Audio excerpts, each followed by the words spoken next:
សកម្មភាពនៅក្បែរផ្ទះដើមទៀបដែលយើងថតអត់ដល់គឺតូចតូចទេពីមុនធំធំខ្លាំងតែឥឡូវអាធំវាងាប់អស់ទៅនៅសល់តែកូនវាតូចតូចក្រោយនេះទៅដាក់ផ្លែម្ដងទៅពីរដងទេតែផ្លែដំបូងគឺវាផ្លែច្រើនវាមិនផ្លែតិចតិចទេហើយខាងនេះចេកតាមចេក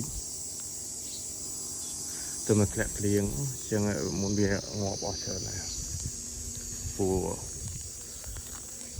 រាំងយូរហើយទៅមកបានភ្លៀងមកវាចាប់ដើមលាស់ត្រួយខ្ចីដំណាំក្បែរផ្ទះយើងភូមិចាស់ពីមុនមានកន្លែងចំជ្រូកអាចដាក់ជ្រូកបានអាច100គឺ110 120ណាមានមេជ្រូកមេអីចំអ្នកស្រែមានតែប៉ុណ្្នឹងឯង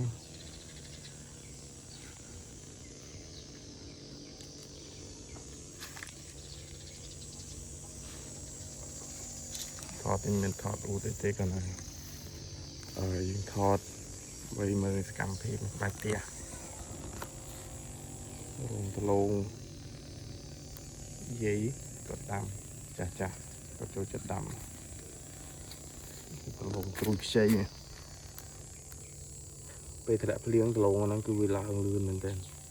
ពេលខ្លះមើលសឹងតនខានមកដល់2 3ថ្ងៃប្រឡងឡើងផុតក្បាលเลยគឺឡើងលឿន